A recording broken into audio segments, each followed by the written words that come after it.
jërë ngeen jëf amis téléspectateurs de Info TV Sénégal maa ngi am mbégte am daat ak yéen ci seen biir émission entretien exclusif tey ñu amaat tout un plaisir dem fi nga xam ne nag moom moo di Thiénaba bu ñu ko waxee xel dafay dem ci diine ndax dëkk bu am solo la ci wàllu diine nuyu xalifa général ba fa nekk Baye Assane Seck ak mboolem ñi nga xam ne ñoo njabootu maam Ahmadou Ndak Seck yëpp ñu ngi leen di nuyu di leen ndokkeel di leen siyaar bu baax a baax. xam ngeen ne seen émission entretien exclusif dañu ñëw fii ci Thiénaba fekk si fi nag ki nga xam ne moom moo di Moussa Ndongo nekk le coordonnateur donc du parti Pastef bu président Ousmane Sonko moom la ñu fas yéene nag seqal ak moom waxtaan wu yaatu bu ko defee coordonnateur maa ngi lay nuyu. waaw lay siyaar am mbégte tey jii ànd ak yow ci waxtaan wi ma bàyyi la rek nga nuyoo ñi nga xam ne ñu ngi lay suivre.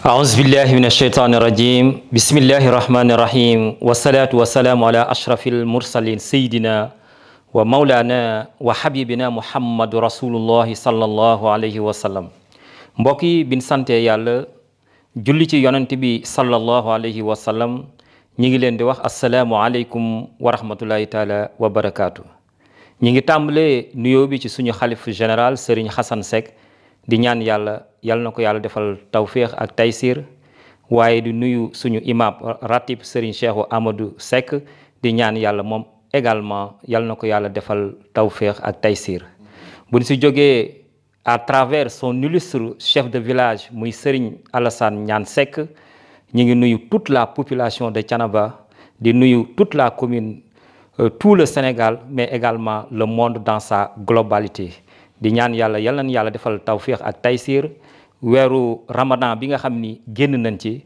yal nañu yàlla jéggal rëcc ci lépp luñ ci jaamu yal na ko yàlla nungu ci barke yonent bi sallallahu alayhi wa sallam sëñ Bamba yow également ñu ngi lay nuyu di la wax macha allah aujourd'hui nous sommes très heureux de vous accueillir ici à Thiénaba. jërëjëf merci Moussa kàddu gi am na solo bu ko defee ñuy wax ñëpp ñi ñuy topp rek mun ngeen abonné ci li nga xam ne moom moo di chaîne bi ngeen bës donc ci cloche de notification bi alors coordonnateur nit ku nekk yaa gën a xam sa bopp ba ñu doon wax kan mooy Moussa Ndongo fan la jaar ci parcours professionnel kañ la tàmbali politique ak lu ko dugal naka la duggee ci parti bi nga xam ne moo di parti Pastef tey nga xëy jiite ko.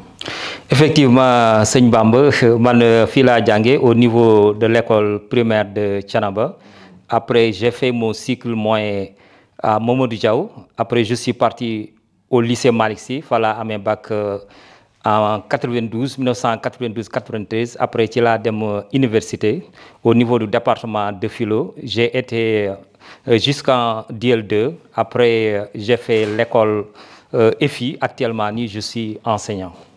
Maintenant à propos de la politique comme ni nga ko waxee rek la politique c'est une totalité booy xool le prophète Mohammed sallallahu alayhi wa sallam c'est un acteur politique par excellence parce que moom moo jiite woon la umma islamique mais également moo jiite woon également les affaires religieuses pour te dire que rien ne sort de la religion donc l'islam étant une totalité le prophète a été un acteur politique donc ce qui veut dire que il n'y a pas en islam de séparation entre le temporel et le spirituel effectivement c'est-à-dire que ci diine amul séparation entre àdduna ak àllaaxira c'est-à-dire que doomu aadama acte bépp muy posé rek islam moom moo koy jugé c'est la raison pour laquelle yonent yàlla Muhammad sallallahu alayhi wa sallam moom moo jiite woon diine ji c'est-à-dire que moom moo nekkoon amirul mu'minun moo jiite woon islam bi yëpp bi mu nekkee Makka ak bi mu nekkee Médine effectivement bi mu nekkee Médine ci la institué la société islamique nekk ki nga xam ni moo ko jiite les affaires religieuses aussi lépp loo xam ni dafay ajoog adduna bi également moo ko doon jiite loolu kon c'est une islam moo doon gérer lépp amul dara loo xam ni génn na islam kon on peut effectivement nous inspirer ñu inspirer ci yonent yàlla Muhammad sallallahu alayhi wa sallam. kon yow ici sa wàllu politique. ci yonent bi nga inspiré wu ci wàllu politique. effectivement comme notre leader son excellence le président Ousmane Sonko ni nga xam ne yonent yàlla Muhammad sallallahu alayhi wa sallam moo nekk son modèle en politique ñun aussi de la même manière yonent yàlla Muhammad sallallahu alayhi wa sallam moo nekk suñ cëslaay moom la ñuy roy ci politique.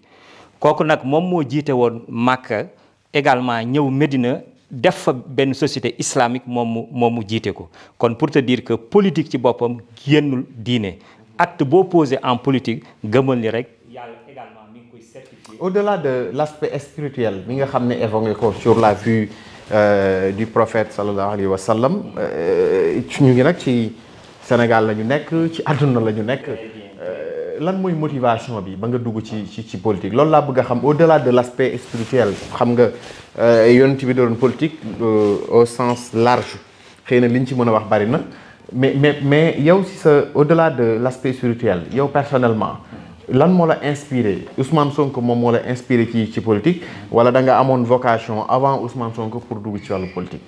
Effectivement ça avant Ousmane Sonko man musuma pratiquer la politique.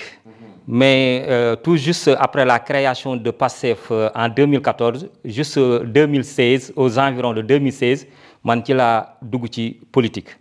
booy xool. Ousmane Sonko moo tax nga dugg ci politique. c'est-à-dire Ousmane Sonko moo ma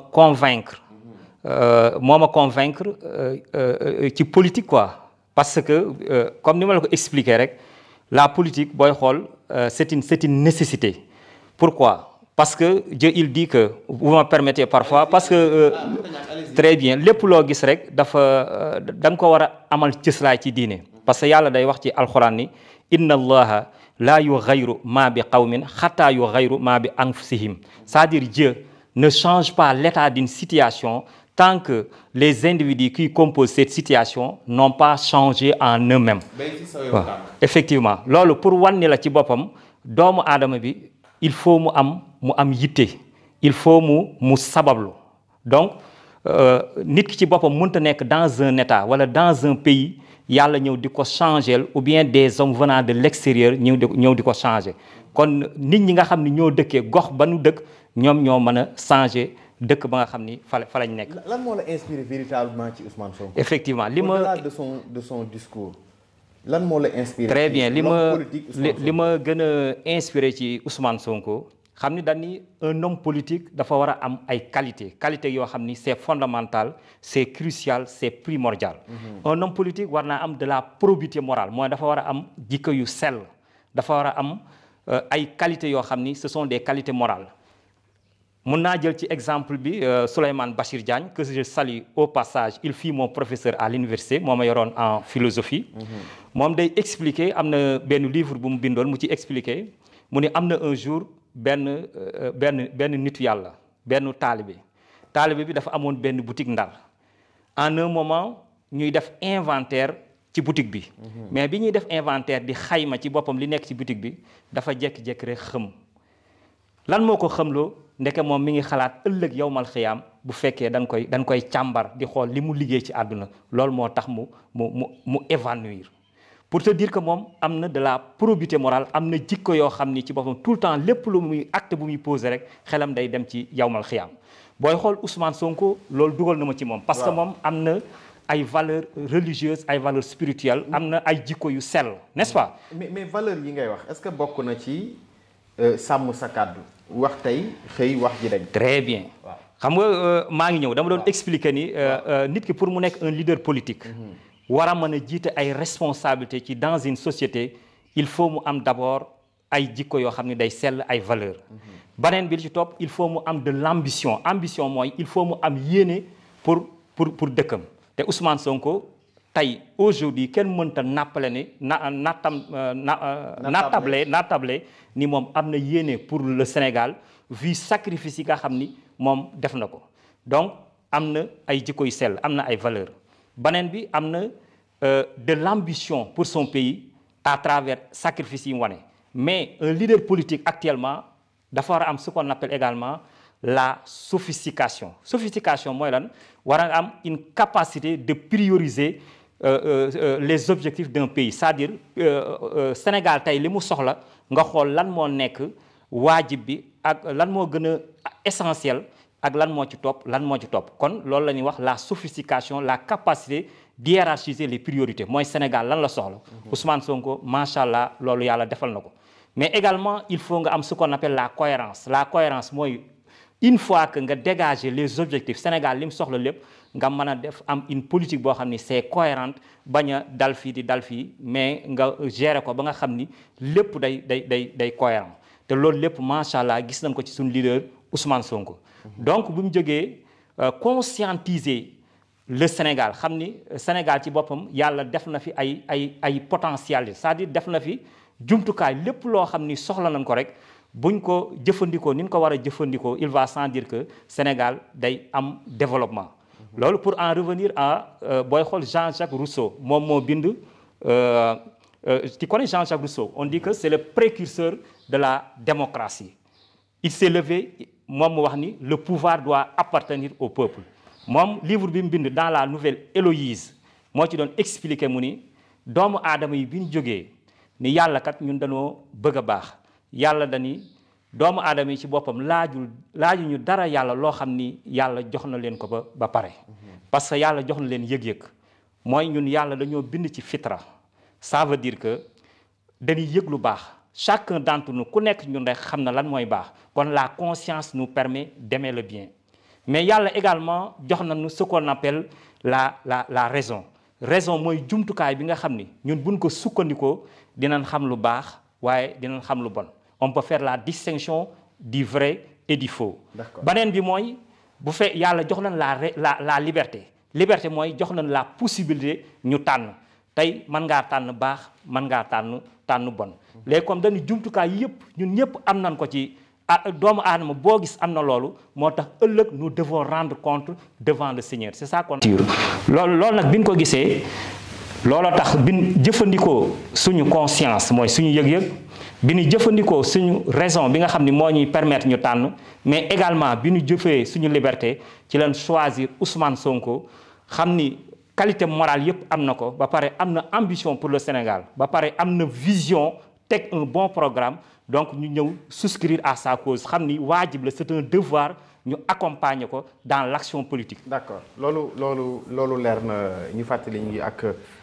Coordonnateur Moussa Ndongo di coordonnateur bu parti bi di Pastef fii ci commune bu Thiénaba. alors ñu tàmbali waxtaan bi. ñu wéyali waxtaan bi sax lay wax ci lu soxal wàllu actualité. gis nga li nga xam ne moo di loi d'interprétation bi nga xam ne jaar na à l'Assemblée nationale. jëm ci wàllu amnistie bi nga xam ne yéen parti Pastef bañoon ngeen ko bi ko président Macky Sall. yóbboo ci 14e législature à l'Assemblée nationale. ngeen ne woon seen leader Ousmane ne woon loi bi bu ñu yeggsee dañu koy faase dañu koy dindi. tey nag newuñu ci dindi waaye ci interprétation la ñu nekk. ci ay valeur it bokk na ci say waxi démb ñu méngale kook say waxi tey. loolu itam xam naa ne bokk na ci ay valeur mais tey dindi bi ñu waxoon dañu ko bàyyi. interpréter une loi nag ñu ko jàngatee mbir mi. waaw c'est-à-dire lépp loo gis rek da nga koy contextualiser. moo tax booy xool ci islam toujours maa ngi jël référence foofu dañuy wax sababu nuzul mooy contexte bi nga xam ni moo tax aaya bi wàcc aaya toujours day wàcc par rapport à une situation n'est-ce pas. waxi Ousmane Sonko bul ko méngale ak ay aaya. non dama lay expliquer rek c'est-à-dire Ousmane Sonko. booy xool la loi interprétative. n'est-ce pas. proposition de loi boobu. ñun dañ koy cautionner. ngeen waxoon ne dañu koy dindi. tey ngeen dellu si. te bokk nga ci li nga ko nawee mu di ay valeurs yoo xam ne wax bokk na ci nga wax tey. wax jooju nga dëggal ko. effectivement c'est-à-dire que comme ni ma la ko expliquer rek lépp loo gis da nga koy contextualiser xam nga nit ki ci boppam dafa war a respecter ses engagements. mais Ousmane Sonko li mu waxoon ci boppam dara dañu ci dama lay expliquer rek. par exemple booy xool Obama moom moo doon jiite les États-Unis dama ne woon Obama dafa jëloon benn décision par rapport à la guerre au niveau de la Syrie. dañu woon xam nga Syrie amoon na guerre bu metti bu fa amoon mais Obama lan la waxoon dañu il y a une ligne rouge boo xam ni kenn du ko franchir mooy lan mooy une fois que Bachar al-Assad utiliser les armes chimiques il va automatiquement intervenir États-Unis day intervenir mais lorsque Bachar al-Assad utiliser na arme chimique yi moom dafa reculer moo tax Obama durant son magistère li mu yor États-Unis man reproche boobu laa koy defee parce que c'est un engagement crucial fondamental important qu'il avait pris mais il n'a pas pu le respecter. léegi beneen bi aussi Macky Sall booy gis Macky Sall. l'affaire Obama lan nga koy méngaleeg ak li kàddu Ousmane Sonko. waaw loolu lépp lan nga bëgg a expliquer. loolu léegi dama lay expliquer war ni Ousmane Sonko ci boppam par rapport décision bi mu jël nii dara changé bu fekkoon ni par exemple. dafa jëloon benn décision boo xam ni daf ci génn c'est-à-dire il a failli à ses engagements man dama koy condamner. non dafa waxoon daf koy dindi après mu ñëw andi interprétation. très xam nga da nga ñaar yooyu bokk. très bien moo tax da nga annuler une loi et interpréter très bien une loi, yow il y a une grande différence. xam nga yow da nga poser une question cruciale. une question d'actualité boo xam ni. ça nécessite un développement. moo tax je suis en train de développer en mettant un argumentaire sur la table n'est-ce pas. moom laa lay expliquer dama ni man. dama nekk nit koo xam ni dama nekk koo xam ni dama gëm ni doomu aadama dafa war a respecter ses engagements. parce que même yàlla dañuy wax awfu bil uqud c'est-à-dire il faut respecter vos engagements. c'est la raison pour laquelle man la à chaque fois que l'individu jël na engagement te respecté wu ko te amoon na les moyens de respecter cet engagement kooku il a failli li mu def du yoon moo tax ma la doon expliquer ma ni que man la Obama. bien vrai que c'est un acteur brillant en politique mais dans son magistère dafa jëloon benn décision mu ni une fois que Bachar al-Assad utiliser armes chimiques yi nga xam ne moom la détenir moom l'Amérique va intervenir parce que ligne rouge la à ne pas franchir.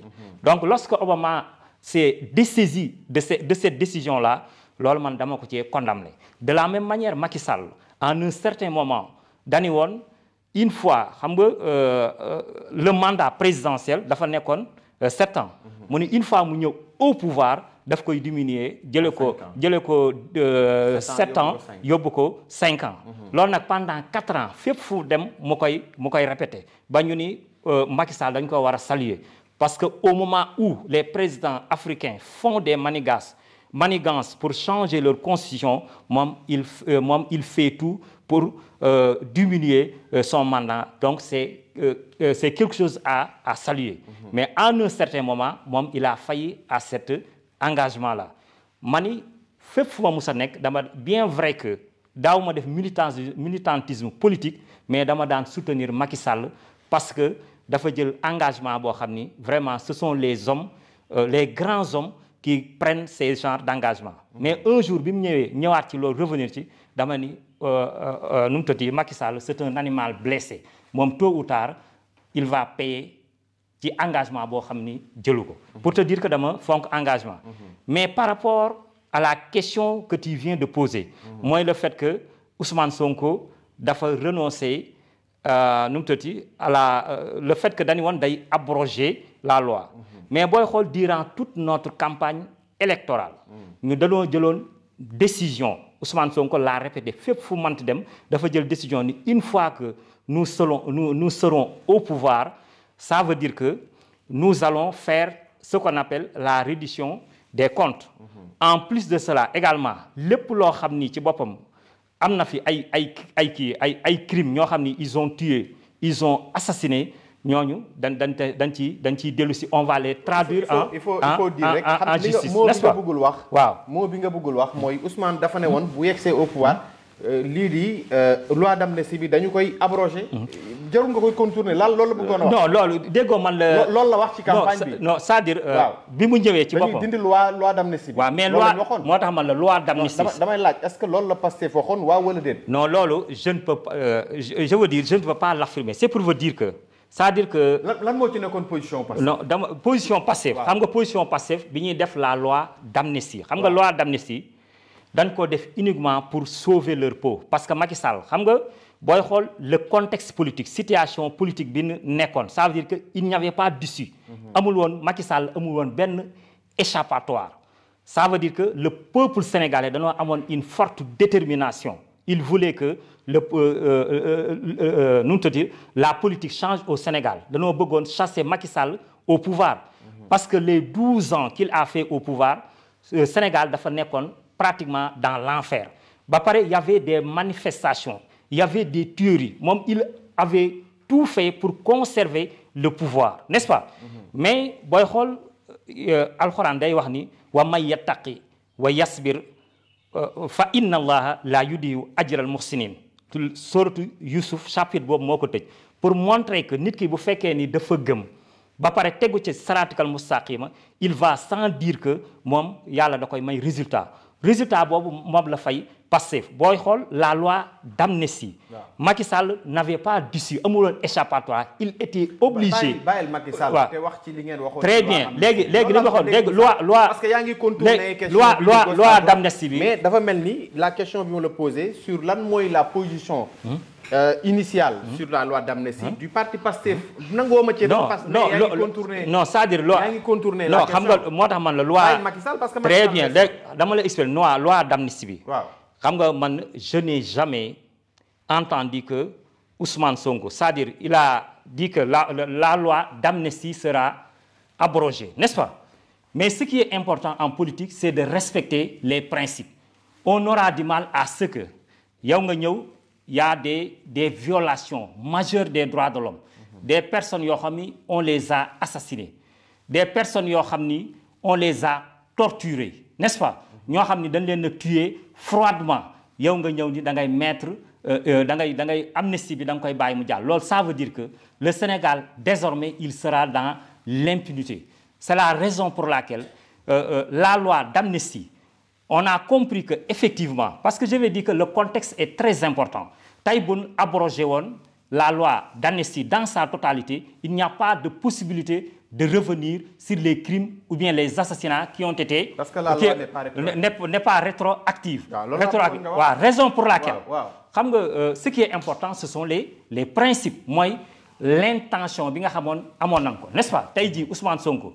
bu d'accordoon ci nga xam ne parce que ce qui est important mooy nga comprendre moment bi nga xam ne dañuy voter la loi d'amnistie les députés Pastef ci boppam kenn d'accord ci woon à ce que ñu voter cette loi là parce que dañuy woon la loi d'amnistie ci boppam mun nañ d'accord voter ko mais à condition que les crimes ou bien les assassinats en soient exclus ñu bañ ko Pastef position boobu la tegoon mais lorsqu'on s'est rendu compte que effectivement crimes yi les assassinats la torture bokk na ci la loi d'amnistie moo tax Pastef s'est rétracté ça veut dire que au départ on n'était pas d'accord mais également à l'arrivée nous ne sommes pas du tout d'accord maintenant il s'est trouvé que cette loi d'amnistie c'est sûr et certain que dinañ def une loi interprétative quoi je salue au passage Amadou Ba bi nga xam ni moo def cette initiative parce que moom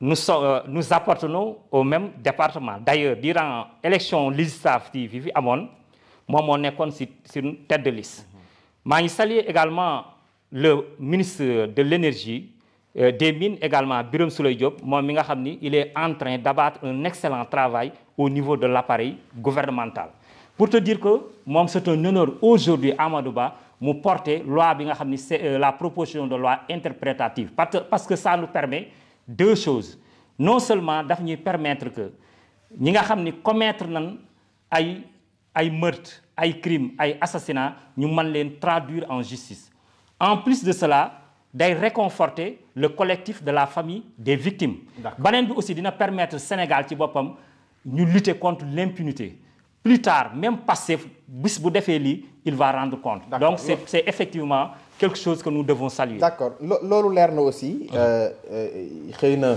waxoon ngeen di ngeen ko abrogé dem ngeen ba ci biir gis na xëy na évoqué nga un contexte ñëw ci loi interprétative alors beneen bi aussi mu jëm ci sàmm sa kàddu parce que yow li nga jàppee Ousmane Sonko bokk na ci ay valeurs mu royee quand même politique am ci yonent bi ñi nga xam noonu la daan doxalee bokk na ci tam aussi say waxi démb doon say waxi tey ci nomination yi yéen a waxoon cumul de mandat du am gis nañu nomination yi weesu ci conseil des ministres ay maires yoo xam ne am nañu ay responsabilité de nekk ay PCA président conseil d'administration yoo xam ne décret présidentiel moom moo leen nommé loolu aussi bokk na lu ngeen promettoon sénégalais yi mais doxalin bi ak jëfi daal xam naa ne àndoo ci bokk ndax bokkul ci valeurs yi parce que xam naa ne ku sàmm koo xam ne dafay sàmm ay waxi tayam mu méngoog ay jëfi démbam. Effectivement loolu vous avez posé une question boo xam ni également c'est très intéressant am na solo trop. Un inconditionnel de Ousmane Sonko comme rek toujours dañuy jël référence ci yonent yàlla Muhammad sallallahu alayhi wasallam yonent bi musaan jël décision daan naan ko décision bi nga jël ndax yàlla moo ko wax wala say wax la bu fekkente ni effectivement c'est une révélation suñ borom la kooku y a rien à discuter on l'applique sur le champ mais lorsque yonent yàlla Muhammad sallallahu alayhi wasallam li mu wax ci moom la jógee loolu dañ koy discuter mais Ousmane Sonko toujours moom dafa saluer il a revendiqué à ce que au niveau de Pastef mu bañ a am cumul de fonction mais loolu c'est intention la woon mais c'est-à-dire que loolu voté guñ ko quoi dañu woon une fois ñu nekk au pouvoir. on n'a pas besoin de. waaw damay c'est-à-dire damay expliquer rek. non mais on n'a pas besoin de voter. si c'est-à-dire que. bu fekkoon dañuy voter moom Ousmane Sonko. bi mu nekkee premier ministre dafa démissionné à son poste de maire. Birame Souleye bi nga évoqué sànq. il était le maire de Thiès Nord dafa démissionné et parmi tant d'autres au sein de Pastef. mais alors lan moo xewaat entre temps 2-3 mois. c'est-à-dire pour te dire que li nga wax question bi nga posé nii. man je suis foncièrement d'accord avec toi man je bannis le cumul des mandats. ou bien le cumul des fonctions man je ne suis pas pour ça n'est-ce pas. parce que nit ki bu fekkee am na benn fonction normalement il devait se consacrer à l'exercice de cette fonction-là. ba pare au niveau du parti également am na ñoo xam ni ils sont assez compétents pour yeneen fonction yi ñu exercer ko n'est-ce pas. mais loolu aussi c'est-à-dire nekkul un droit boo xam ni dañ koo ériger mais normalement c'est un idéal auquel on devait tendre man c'est ça qui est normal pour moi n'est-ce pas mais dès l'instant que c'est pas encore érigé en règle donc c'est une faveur mais c'est pas un droit mais man l'idéal serait que li ma gënaloon ci boppam mooy au niveau de Pastef qu'il n'y ait pas de cumul de fonction une fois que nit ki exerce benn fonction on doit prendre quelqu'un d'autre beneen fonction ñu jox ko. kon d'accord ci cumul de mandat. non man je n'ai jamais été d'accord sur le cumul des mandats c'est quelque chose que je bannis quoi waaw. alors de bokkul ci ay principe xanaa. lan bokkul ci ay principe mooy wax tey après wax suba. wax non waxul tey wax suba moo tax man la parfois il faut faire très. yéen woon du ngeen ko def. non waxuñu ko woon. non promesse la woon bu ngeen promettre. non je ne suis pas d'accord là-dessus quoi.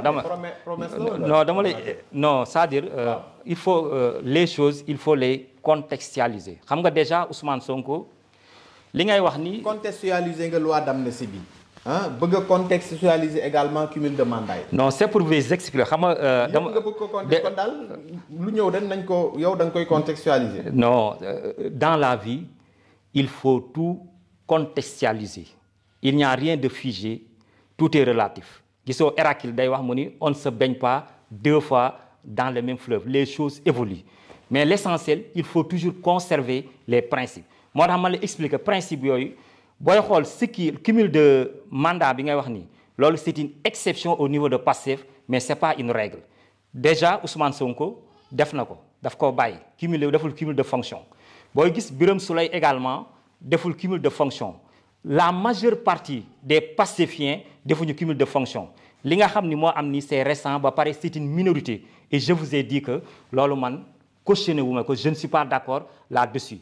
mais ça aurait pu être beaucoup plus grave bu fekkonte ni loolu c'est érigé dañ ko écrit noir sur blanc mais c'est une faveur mais c'est pas un droit. d'accord loolu leer na ñu fàttali aussi ñu ngi ak Moussa Ndong ba tey di coordonnateur bu Pastef Thiénaba muy nuyu aussi waa Pastef Thiénaba gi yëpp di leen ziar wax leen aussi ngeen woy abonné donc ci chaîne bi alors FMI ak état bu Sénégal coow li bari na. 7 milliards de dollars nga xayma ko ci 4000 milliards yoo xam ne jàpp nañu ne c'est une dette cachée boo xam ne tey mu ngi ci ndoddu Sénégal. alors situation bi ak yi nga xam ne xëy na ay organisation financière la yuy gunge état bu Sénégal ci wàllu koppar tey ñu am bor boo xam ne Cour des comptes ñëw na ci FMI également ñëw dëggal ci à travers une délégation bu ñëwoon ba président de la République sax recevoir na leen. naka nga jàngatee situation financière du pays.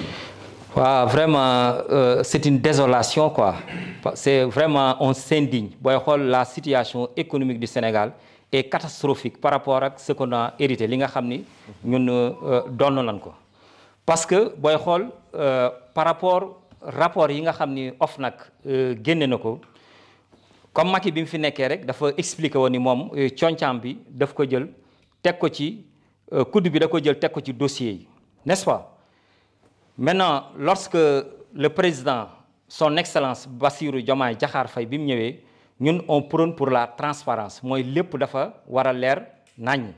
Donc lorsque on a publié les rapports de la Cour des comptes, on s'est rendu que effectivement dafa am benn déficit boo xam ni c'est abyssal, ngan di déficit yooyu lan fi fekk te loolu ni nga ko waxee rek sëñ Bamba loolu dafa garaaw. xam nga Sénégal am bor boo xam ni ça dépasse les 4000 milliards de francs CFA loo xam ni dañ ko teg ci ndoddu Sénégal yi. loolu vraiment dafa nekk loo xam ni dafa ñaaw ba pare dafa garaaw quoi, parce que Sénégal nekk un pays sous-développé, nit ñi nekk ci ay jafe-jafe, am ñoo xam ni buñ añee duñ reer, bu ñu reeree duñ ndékki, nga mën a jël bor bu toll noonu teg ko ci ndoddu Sénégal yi. ba pare mu nekk loo xam ni dañ koo nëbb, dañ koo caché, parce que ce qu'on a déclaré et réalité li nga xam c'est diamétralement opposé. booy xool bor bi mat na presque. gars yi ne da ngeen a génne seen ay chiffres bopp, génne seen ay mbiru bopp. mais FMI ci boppam ñëpp même avant FMI sax da ngay jël la Cour des comptes. La Cour des comptes c'est une institution boo xam ni dafa indépendante ba pare ñëpp jàpp na ni ñoom liggéey bu mucc ayib la ñuy def. bépp rapport bu ñu teg rek ça veut dire que amul luñ ci laam-laamee ñoom ñoo wax effectivement que ni bor boobu am na ba pare FMI ci boppam déplacé wu avec son équipe ñëw confirmer li nga xam ni la Cour des comptes génn na ko. loolu ça veut dire que amul lu ñuy laam-laamee, ça veut dire que tooñ nañ Sénégalais yi ba fa tooñ yam. moo tax la reddition des comptes dafa war a effective ba pare on doit effectivement traduire en justice ñi nga xam ni ils sont les principaux responsables. ñooñ kenn waru leen a baal. booy xool Covid bi même maire bi nga xam ni da doon jaay gerte caaf, menuisier bi nga xam ni da doon débrouiller wu, chacun d'entre nous ku nekk am na loo génne pour régler la situation. loolu lépp ñu dajale ko am ay nit yoo xam ni dañ koo saax-saaxee ou bien dañ cee def lu leen neex. ñu jëlaat aussi des milliards et des milliards yoo xam ni dañ koo luubal. kooku ça veut dire que buñ bàyyee ni mu dem rek Pastef sax day commettre erreur boo xam ni kenn du ko pardonner. ça veut dire que tey loolu normalement dañ cee war a gaaw. la justice, on dit que le temps de la justice n'est pas le temps dit politique, de la politique du moins. Mais aujourd'hui situation bi ni mu demee on doit la justice doit accélérer sa cadence. ça veut dire que dañoo war a def de telle sorte que ñu gaawal mbir yi. c'est-à-dire que ñi nga xam ni ils sont coupables de la dette, coupables des malversations et des détournements, ñooñu dañ leen a war a traduire en justice. li nga xam ni ameel nañ ko askan wi ñu delloo leen ko. loolu Pastef ou bien le gouvernement dañ cee war a taxaw. voilà ñu ngi woon ci réduction des comptes. da nga jàpp ne ñëpp dañ leen a war a poursuivre. ñi nga xam ne xëy na tudd nañ leen ci ay rapport wala ñu tudd leen ci yi nga xam ne ay dette cachée la. ndax jàpp nga ne président Macky Sall bi fi woon bokk na ci ñi nga xam ne war nañ leen a poursuivre, ndax gis naa sax ku ci mel ni Guy Marius Sagna muy wax ne Macky Sall également dañ ko war a topp pour haute cour par haute cour donc de la justice topp ko ci yi nga xam ne xëy na xew na fi. waaw effectivement Macky Sall pour man kenn waru ko bàyyi parce que moom mooy ndayi mbili gi. parce que nit ki ci boppam doo jël tëj suq bi bàyyi ki nga xam ni moo waral mbir mi. parce que Macky Sall il était aux responsabilités moom c'est le principal responsable, c'est le président de la République moom lépp moo koy coordonné. ça veut dire que moom il est comptable de ce qui s'est passé au Sénégal et que au premier chef moom lañ war a interpeller. moo tax effectivement comme les membres qui doivent composer la haute cour de justice désigner leen ba pare cour bi dañ ko war a taxawal ba pare ñi nga xam ni ku nekk par rapport à ton degré de responsabilité ñu juger la par rapport à ça. donc ça concerne directement le président de la République moom aussi on doit le traduire en justice. mais toujours en est-il que je pense que le pilier d'un pays boo jëlee benn pays ci boppam cëslaayam fondation mooy la justice. la justice doit être impartiale, c'est-à-dire waruñoo def une justice à deux vitesses. c'est-à-dire ñoom ñëpp ñi nga xam ni dañ wax ni ñoom ils sont condamnables, dañ am nañ ci part de responsabilité, ñoom dañ leen war a traduire en justice, mais ils doivent tous bénéficier d'un projet boo xam ni c'est tout à fait équitable. alors justice bu tëddee njaaxaanaay aussi bokk na ci mu bañ a dal ci ay opposants rek xañ également ay liberté ñenn ci ñoo xam ne ci opposition bi la ñu nekk te amut xëy na lenn loo xam ne yoon toppee na leen ko Mansour Faye barki dem da doon génn. ñu lankal ko ne ko doo génn. am na ñoo xam ne saaga nañu président de la république. dara fekku leen si ñu bokk ci yéen. kumba am ndey ak kumba amul ndey boobu également du ñoŋal aussi justice bi nga wax ne xëy na dans une démocratie également. il faut que ñu am justice bu transparente boo xam ne du am xaaj yi ak seen. bon man ce que m'offre la réalité man li ma gis. waaw justice la boo xam ni c'est impartial nekkul justice boo xam ni c'est une justice à deux vitesses. gis nga fi ku saaga président de la République bokk ci yéen itam.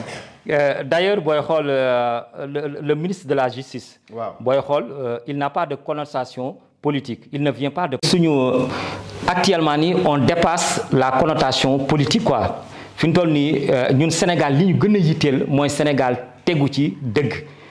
ku nekk jot sa àq ak sa yelleef. mais booy xool àq ak yelleef boobu mooy justice bi koo xam ne soppeewu ñu la dara. mais aéroport ñu ne la doo génn. mais boo xoolee ce qui s'est passé par rapport à Macky Sall. waaw Macky Sall bi mu fi nekkee boo sëqatee sax ñu yóbbu la prison kenn Ousmane Sonko pendant combien de jours lan barricadé këram kenn amul la possibilité de sortir boo waxee dara rek yow la ñuy ñëw jël la par rapport ak. La situation d'aujourd'hui moo tax ñu ni tey aujourd'hui comme li Ernest Bloch di wax rek mu ni il faut apprendre à espérer c'est un travail qui ne se relâche pas l'espoir toujours supérieur à la crainte n'est ni passif comme celui-ci ni prisonnier d'un néant l'affect de l'espoir sort de lui-même agrandit les hommes au lieu de les diminuer pour wane ni aujourd'hui Sénégal nit ñi am nañ yaakaar am nañ espoir nit ñi ñu ngi ci jàmm xoolal li fi jàll Macky Sall fitne ji nga xam ni moom lañ ko tegoon avec une partie de la justice a été instrumentalisée. yow booy xool kenn amuloon droit d'opinion amul ñi nga xam ni ci boppam ñoo féetee ak Macky Sall lu leen neex la ñuy def. gisoon par c'est une raison pour que non c'est pour non loolu c'est pour vous montrer que. ñun on ne prend pas Macky Sall comme modèle. et il n'est pas dit que moom li ñuy def moom la ñuy def quoi. yow tey booy xool y avait combien de prisonniers politiques au niveau de Rebeuss plus de 1000 prisonniers n'est-ce pas ñaata personnes lan torturé ñaata personnes lan rey mais aujourd'hui tey xoolal on peut prendre l'exemple de Gadiaga lors de l'émission au niveau de la RFM Badara Gadiaga xoolal propos yi mu tenir est-ce que quelqu'un de Pastef oserait tenir de tels propos. n'est-ce pas de la République bokku Pastef. n'est-ce pas xoolal non non taxaw saaga président de la République bokku biir Pastef. mais Macky kii nu mu tuddati Mansour. yow gis nga loolu. non je ne l'ai pas vu c'est-à-dire que. gisoo ki bokk ci yéen saaga Pastef gisoo ko. non gisuma ko bu ma ko gisoon dama la koy wax c'est-à-dire que. man yow daal ñu Badara Gadiaga ngi gis mais gisoo. ki bokk ci yéen flagrant.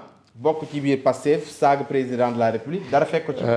déggoo ma ni la liberté d'expression doit être encadrée il n'est pas dit que Sénégal dafa am liberté d'expression rek ku nekk loola neex wax n'est-ce pas le journaliste même il doit avoir de la déontologie journalistique la conscience professionnelle c'est très important ce qui fait que man saaga de tout bord fu mu mënti jóge rek man dama koy condamner. mais aujourd'hui tey booy xool au Sénégal. non yow bu Badara Gadiaga nga condamné mais condamné woo bële. non bële gisuma ko c'est pour vous expliquer rek Mansour Faye il a été épinglé par l'OFNAC n'est-ce pas. il est présumé coupable. ban rapport n'est-ce pas. n'est-ce pas. ban rapport non c'est-à-dire par rapport. da nga gis Mansour épinglé. non Mansour Faye. il gérait des fonds. n'est-ce pas.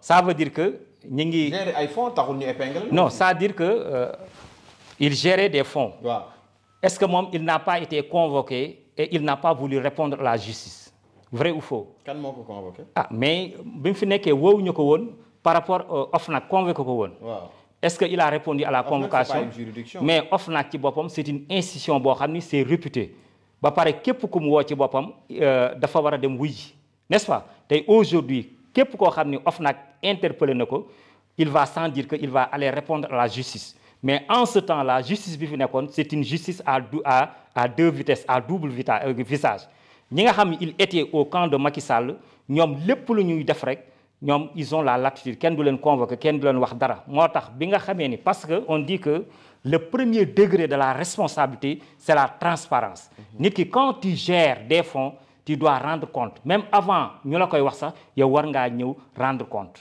n'est-ce pas la transparence doit être de rigueur moom il a été convoqué par l'OFNAC mais dani moom du dem répondre on soupçonne que ni moom lu mat ay 1000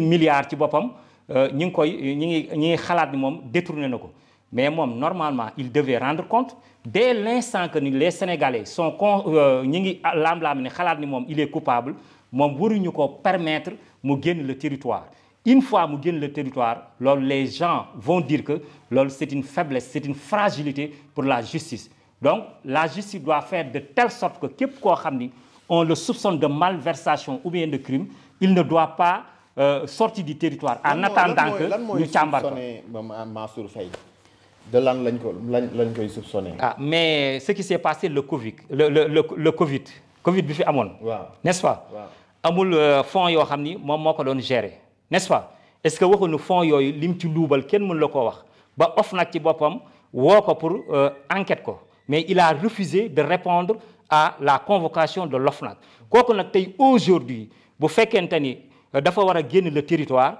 kooku c'est très fragile de notre part c'est coupable ñu bàyyi ko mu génn bu fekkee ni man mii tey bu ma bëggoon jël avion dem France kenn du ma wax dara yow mii tey kenn du la wax dara mais comme yow tu gères des responsabilités vous avez le devoir de rendre compte moo tax man je suis entièrement d'accord à ce que képp koo xam ni laal na ci crime financier yi nga xam ni am na fi ak aussi càcc gu jégg dayo gi nga xam ni am na Sénégal ñooñu dañ leen a war a càmbar justice teg leen loxo lépp loo xam ni war nañ koo def ñu def ko. d'accord loolu leer na beneen bi ci des également ci front social bi gis nañu yenn ci ay syndicats yu ci mel ni jàngalekat yi ba ci étudiants yi ba ci sax ñi nga xam ne ñooy secteur de la santé kenn ku nekk yaa ngi yëngu ci ay front jàpp ne fi mu ne nii am na ay revendications yu bari yoo xam ne mu ngi gàllu ci loosu état bu Sénégal front Sénégal front bi social bi metti na gars yi ne dund gi serga dund bi metti na te yéen da ngeen a promettoon ne bu ngeen fi ñëwee ñetti weer rek ngeen soppi réew mi waaye fi mu ne nii moom daa mel ni réew mi dafa gën a tàggatee bi lu xew waa opposition bi sax nee nañ xëy na Abdou Mbow sax wax na ko tey assemblée nationale da ngeen a war a am courage ni mënu leen ngeen bàyyi waa posé nga question bu am solo mais ça mérite également un développement xam nga tout à l'heure tu m'as posé la question de savoir par rapport aux dettes cachées yi nga xam ni amoon na fi ak déficit budgétaire bi nga xam ni on l'avait constaté n'est-ce pas il y a 7 milliards de dettes mais il y a également un déficit budgétaire de 12%. Donc tout ceci day expliquer le contexte dans lequel le président Bassirou Diomaye Diakhar Faye a accédé au pouvoir. Il a trouvé une situation catastrophique sur le plan économique au Sénégal, n'est-ce pas?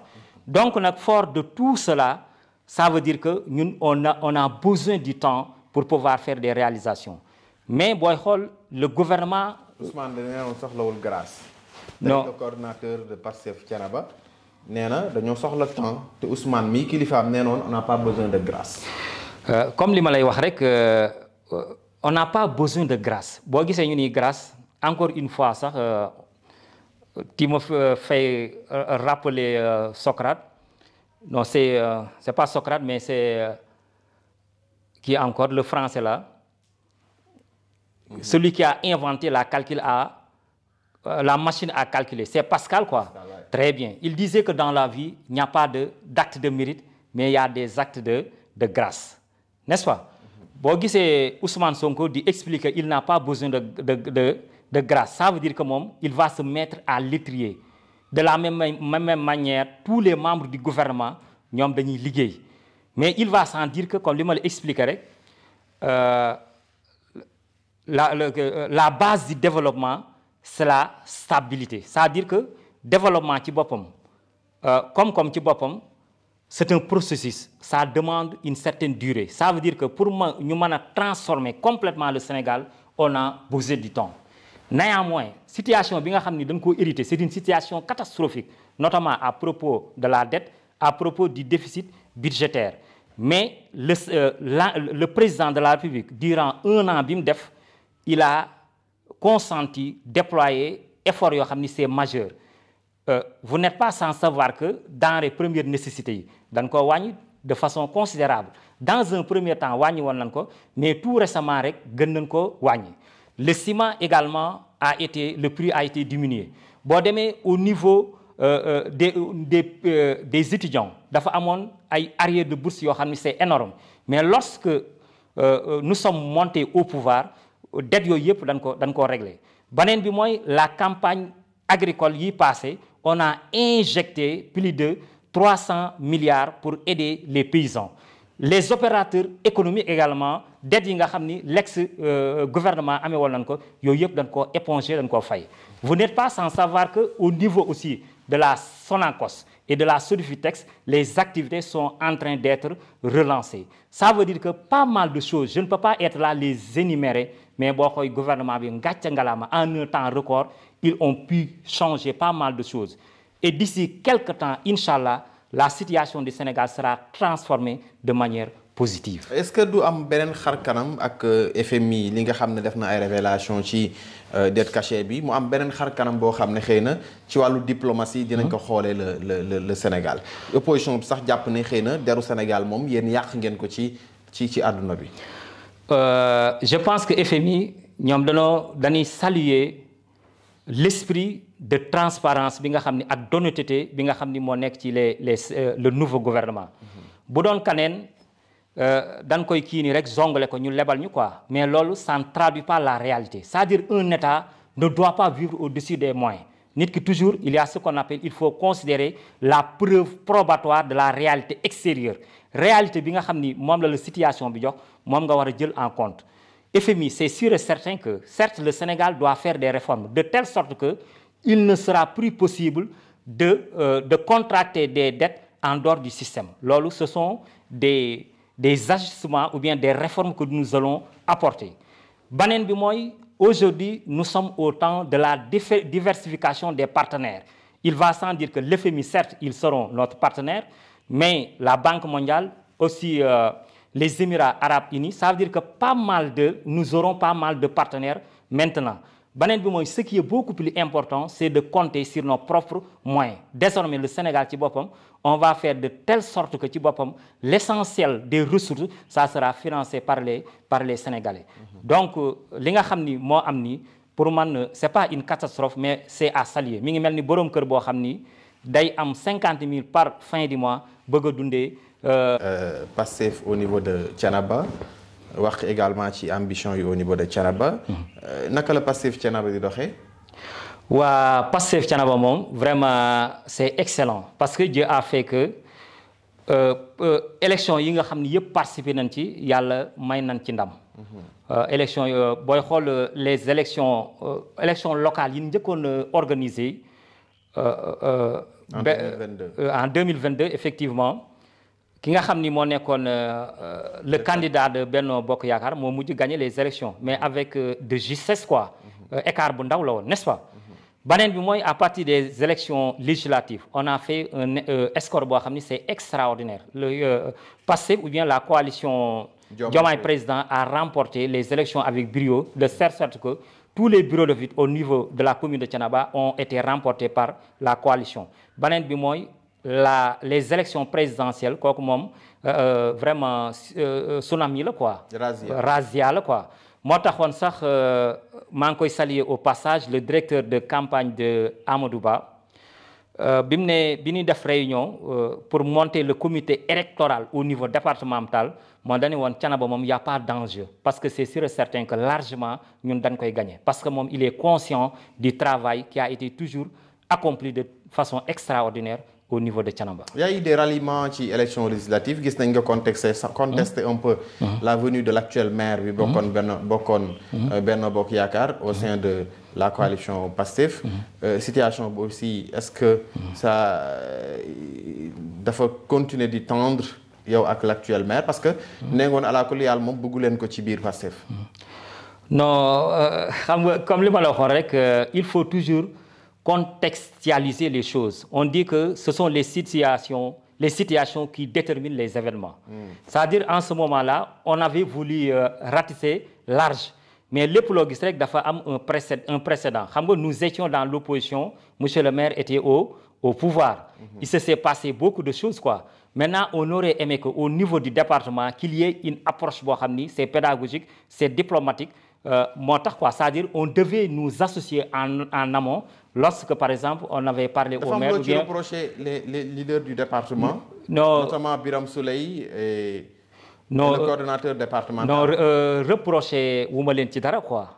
C'est-à-dire que en matière de politique, je vous dis que politique généralement, on aime les additions, politique de soustraction, n'est-ce pas? Contrairement, vous vouliez le contraire. Non, parce que vous avez contesté sa venue. Non, on n'a pas contesté sa venue.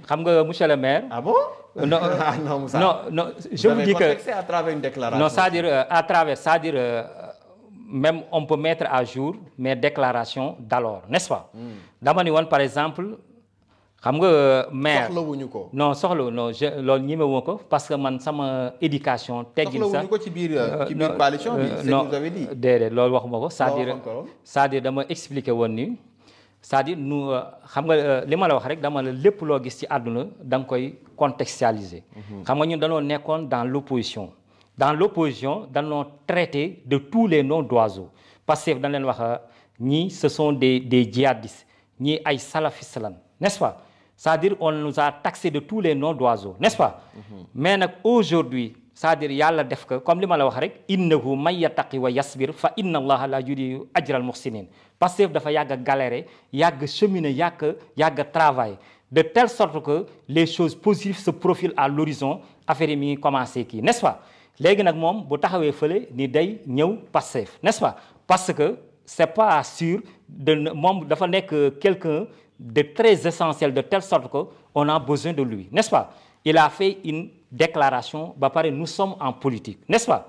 Man aussi, m'a fait une déclaration, sans l'appui du maire, on a toujours remporté les élections avec brio. Ça veut dire que nous n'avons pas été demandeurs. Mais non, j'ai pas dit, non, jamais, je n'ai jamais dit que nous, on n'a pas besoin de lui. Parce que nous, de le soutenir, donc on va accueillir à bras ouverts. Mais tout dépend de la manière dont les choses se sont passées. On ne peut pas se lever un bon jour alors que, comme je suis la porte d'entrée de passer au niveau de Thiénaba, les poulignes décidés, on doit m'y associer. Qui est le responsable? Voilà, qui sont les responsables? Non, c'est-à-dire que, pour te dire que les responsabilités sont partagées. Mais encore... faut-il que... C'est-à-dire que... Partager entre... Non, c'est-à-dire... Il y a plusieurs responsables. Non, c'est-à-dire... C'est pour vous expliquer... Non, très bien. J'ai très bien... Vous faites qu'il y a une responsabilité qui est une déclaration. Tu le dis? Les responsabilités, c'est partagé. Entre quand et quand? C'est pour vous expliquer... Nelson Mandela doon wax rek mu ni moom il ne perd jamais. Soit il gagne ou bien il apprend. Même le président Ousmane Sonko, durant son départ, il n'avait pas assez d'expérience politique pour pouvoir faire certaines situations, certains choix par rapport à des situations. Il y a une expérience sur le terrain. N'est-ce pas? Les élections locales y passées. Les premières élections locales, on était parti avec une grande coalition. Mais lors des élections législatives, qu'est-ce qu'on a fait? Pastef est parti sous sa propre bannière. Tout ça, c'est de l'expérience politique. C'est pour vous montrer que la politique doit avoir un cheminement, une évolution. Parfois, c'est le contexte qui change. Donc aujourd'hui, il y a des décisions qui ont été prises au sommet, mais ça n'a pas été contextualisé au niveau de la base. Raison pour laquelle, comme Talla Diagne, c'est mon adversaire politique. Ça veut dire qu'il fut mon adversaire politique. Et beaucoup de choses se sont passées. Donc, si vous avez Pastef comme ça veut dire qu'il faut clarifier les choses pour montrer que la situation ni le demain. Est-ce que vous n'êtes pas aveuglé par vos ambitions peut-être politiques de le succéder au niveau donc de la mairie? Parce que nous avons posture c'est parce que Moussa a une ambition pour la mairie de Thiénaba. te gisul lu dul fauteuil Talla Diagne bi mu remplacer ko fa moo taxoon mu nga génn de cette déclaration wane sa désaccord pour la venue du maire dans la coalition. Tout sauf ça loolu c'est pour vous montrer que c'est pas des ambitions personnelles. non je vous explique parce que question bu am solo la xam nga dama la wax ni yont yàlla Muhammad sallallahu alayhi wa sallam lan la wax. dani utlubul xawaaija bi xizzati nafsi fa innal umura tajri bil maqadiri c'est-à-dire nit ki lépp lu muy wut rek na ko wut ci teeyif bakken parce que mbir yi ci dogal lay amee. tey aujourd'hui bu fekkee ni yàlla dafa dogal ni Moussa Ndongo il sera le prochain maire de Thiénaba personne n'y peut rien n'est-ce pas encore alxuraan lañ lay wax qul lan yusibana illa ma kataballahu lana huwa mawlana walallahi falyatawakkalil mu'minun wa in yasaska allahu bi durrin fala kashifa lahu illa hu wa in yurika bi khairin fala rada li fadlihi yusibihi man yasha min ibadihi wa huwa ghafurur rahim.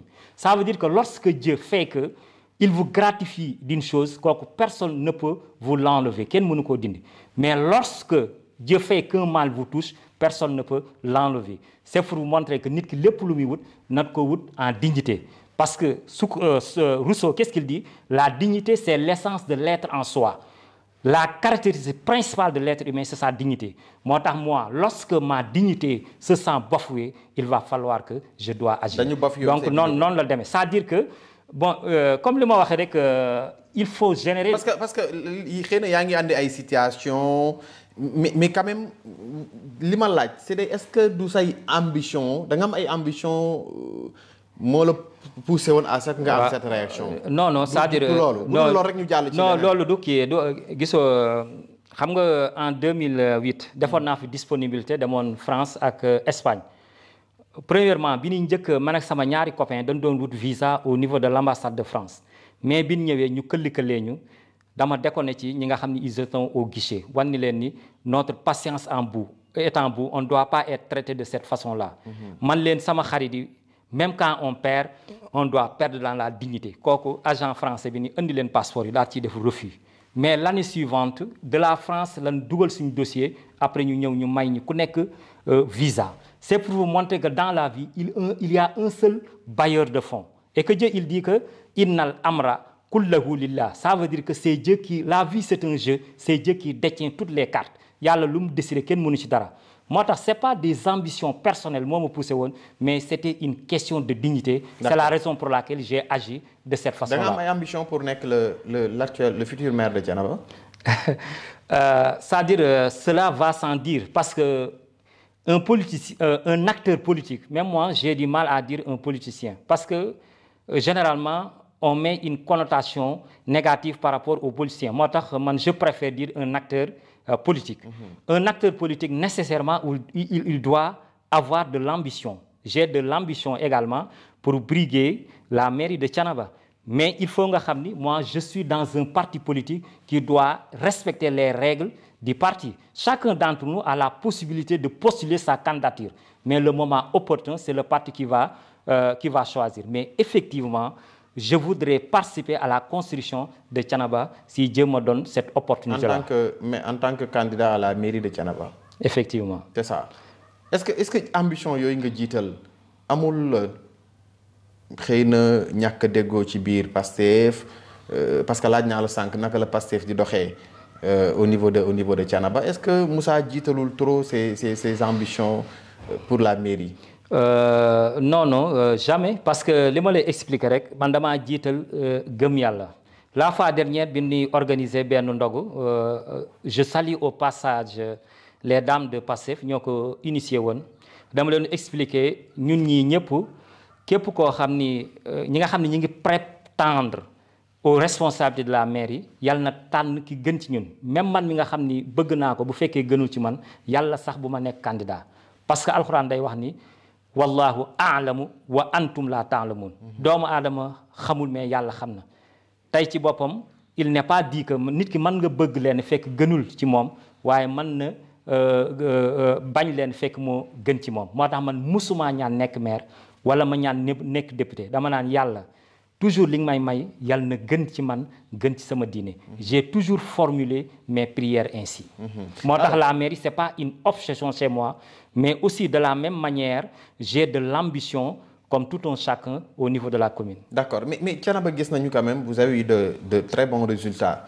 ci élection yi fi jaar législative présidentielle ak législative ci 15e législature yu mujj yi. mais ci étalage gouvernement bi ni muy doxee ak yooyu dafa mel ni Thiénaba est laissé en rade. amu leen ci appréciation boobu. au-delà de Thiénaba même je dirais le département de Thiès. xëy na yeneen département yi ni ñu profité xëy na ci ay nomination au sein de Pastef gisaguñu ko ci département de Thiès notamment également au niveau de la commune avec d'excellents résultats yi nga xam ne am ngeen ko lan nga jàppee loolu. waa c'est-à-dire loolu man amoon naa ci xalaat xam nga li ñuy wax rek laqad ja'alna li kulli shay'in qadr ça veut dire que laqad ja'alna toute chose à son heure lépp lu jot rek suñ borom def ko mais comme ni nga ko waxee rek nomination ci boppam man ni ma ko gisee c'est-à-dire comme je vous ai dit que nag Pastef dafa nekk parti boo xam ni c'est un parti démocratique au niveau de Pastef rien ne s'impose mais tout s'expose lépp loo gis rek dañ koy teg nit ñi waxtaan ci moo tax nomination pour man c'est un partage de responsabilité de la même manière comme nous avons conquéri le pouvoir ensemble nous devons également gouverner ensemble mais il va sans dire que comme par exemple même alxuraan day wax wa saabixuuna saabixuuna ulaa'ika al muqarrabuun c'est-à-dire ñi nga xam ne ñoo àndoon ak le prophète ils seront les premiers à entrer au paradis comme au niveau de la divinité c'est érigé comme ça de la même manière le politique devait s'en inspirer pour te dire que effectivement les membres ceux qui sont dans Pastef ñoom ils doivent être privilégiés parce que ñoom ils ont mené le combat au premier chef mais encore faut-il que il faut ki nga xam ne dañ koy tànn mu am probité c'est-à-dire que les valeurs morales mais la compétence qu'il faut n'est-ce pas man noonu laa jàngate mbir mi mais affaire bi je n'en fais pas une fin en soi Inch'Allah je pense que c'est un partage de responsabilité mais un jour viendra où le compte de Thiénaba Inch'Allah sera pris en compte. kooku j'en suis conscient. Pastef et les alliés au niveau local. naka la mbir mi demee est-ce que c'est huilé au sein de. waaw vraiment c'est huilé maa ngi nuyu au passage suñu frère Ibrahima Khalifa Ndiaye mais également di nuyu Mame Diop n'est-ce pas madame Mame Diop moom aussi jàmbaar la ak aussi Gora Ndiaye moom aussi c'est un acteur politique. Très important au niveau de Thiénaba il est en train d'abattre un excellent travail n'est-ce pas donc nga jël aussi Mansour Dieye vraiment Amadou Dieng pour dire daal vraiment tous les alliés ak yow mi également bien vrai que j'ai l'habitude de dire que c'est mon journaliste préféré parce que il est accessible disponible ba pare machallah il a du talent au passage maa ngi lay ñaanal yàlla defal la tawfiq ak taysir vraiment les alliés ak Pastef il y a une bonne intelligence au niveau vraiment de nous quoi. Est-ce que animation bi au sein du parti parce que nit ñi dañuy faral bu ñu demee au pouvoir rek. il y a plus d'animation. au sein du parti est-ce que parti au niveau de Thiénaba le Pastef Thiénaba. yéen a ngi koy alimenter mu am une animation parce que parti politique aussi il faut que moom am muy am. animation waaw loolu moom c'est très important parce que il faut de l'animation pour la vie du parti il faut de l'animation également pour élargir les bases du parti loolu ñu ngi ci. Mais comme au niveau national on avait suspendu la mise en place des cellules ak pas mal de choses moo tax les activités tournées au ralenti quoi malgré ça ñi ngi ko doon def mais Inch'Allah bu nga xam ne tegal nat loi bi dinañ ci gën a yëngatu Inch'Allah ci kàttan jafe-jafe yi nag bëri na Thiénaba surtout lu jëm ci wàllu ndox mi jafe-jafe la également au niveau de Thiénaba yooyu aussi lan moo ci taxawaay bi est-ce que doléance également yi Thiénaba di leen di xaale c'est une cité religieuse boo xam ne xëy na jafe-jafe yi bari na te yéen yéen a nekk au pouvoir lan moo fas yéene nekk taxawaay bi quand même pour yenn ci nga xam ne ay mbébél la pour Thiénaba ngeen mun ci taxaw waaw loolu moom ñi ngi ci bu baax quoi guddeeg bëccëg ñi ngi ci bàyyi suñu laaj même lors de la venue du président de la République joxoon nañ ko benn dossier boo xam ni dañ cee def problème yi nga xam ni majeur yi nga xam ni Thiénaba rencontré na ko ñu war ko saafara loolu li ci jiitu mooy ndox bi te gouvernement bi mi ngi ci quoi Inch'Allah d'ici peu rek am nañ yaakaar ni dina saafara. lan ngay wax waa Thiénaba. waxtu wi jot na. bon waa Thiénaba daal macha allah maa ngi leen di jaajëfal. Vraiment di leen delloo njukkal parce que Thiénaba vraiment li mu joué sur le li mu joué ci àdduna bi.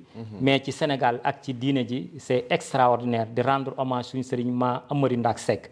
ça veut dire que am nañ taxawaay boo xam ni bu mucc ayib la tey diine ji bu eggee fii vraiment c'est grâce à eux à l'image de sëriñu Layen bi ak sëriñu Touba bi n'est-ce pas ak sëriñu Tivaouane bi vraiment fii yàlla dafay def tawféex.